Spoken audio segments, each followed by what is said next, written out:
Uh, what did I write? Yeah, I think what would really help is if possible, if you could give the readers a real example from a classroom Mm. of when you found it difficult to work. For example, like you mentioned a panic attack, but actually what physically happens or what has happened in the past. It's hard for people to, if you're reading, to really visualize or feel what it's all about. Mm. Okay, let me think.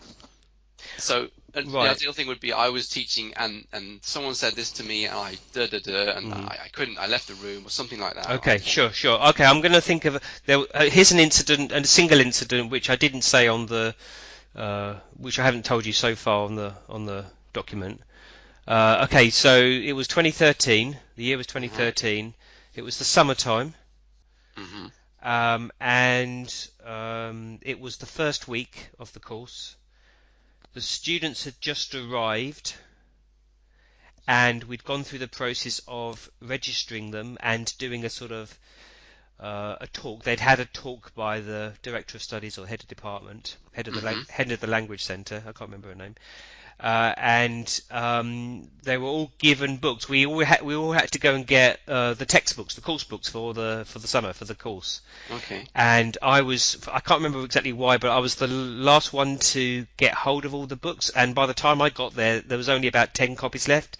So my class, which was about 25 students, 24 students, there was only about 10 books to go around. So I didn't have enough books. How many students were in your class? About 24, 25 in the Okay. class, and they're all new students, all first week of the thing. So they're having the first class with me. So on the morning of the first part, on the first morning of me teaching, I had only 10 books to give out. Oh God. Okay, and I knew full well that everybody else had enough copies for their students. Uh-huh. So I immediately had to sort of shuffle an apology and say, well, you might have to share. We're going to get some more books. They're being promised, but I knew full well that there wasn't enough books, and we didn't have any more books. That was it. Oh. So I was concerned that the first impression was that I wasn't very organised. Not they weren't, but I wasn't organised because I didn't have enough books for my students. Uh-huh, sure. Um, and I just dished them all out, and I looked at their faces, and I don't know why, I just froze. I Oh. just came over all. I just started to have palpitations. Uh-huh. My heart rate increased. I get sweaty, and even thinking about it now, I kind of tremble thinking about it because Oh God. I just, my mind was just going, what are they thinking of me? What are they thinking of me? And I got really kind of sort of paranoid. Uh-huh. And I got so bad they could see I was struggling and I couldn't speak. And in the end, I had to walk out of the classroom, leave them there, and ring up my line manager and say, "I'm sorry, I just can't teach. I can't do this. I just came Uh-huh. over. Oh, I panicked. Just panic, just like a panic, and I was having all Yeah, the yeah. symptoms of a panic attack." And I went back in. I managed. He said, "Go back in and tell them that somebody's on their way." He says, "I'm on my way. I'll be there in 5 minutes." So he Uh-huh. came down and he helped me out, and he took over from me. He didn't have to teach. He was my line manager, and he just basically took over and sort of carried on with the introduction.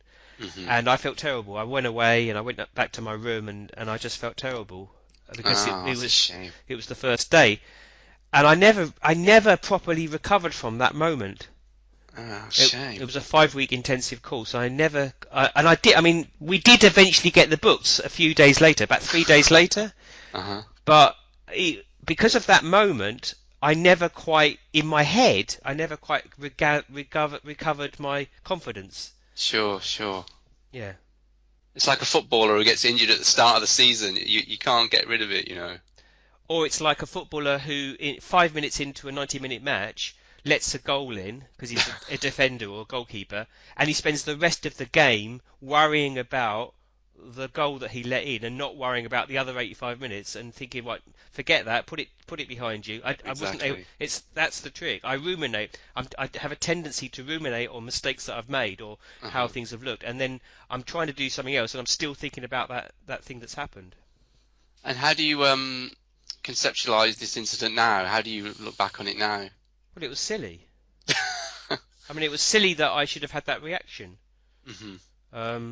because these kinds of things happen. Yeah, sure, sure. You know, the rational part of the brain says these things happen. Just just move on and don't worry. But I don't know what.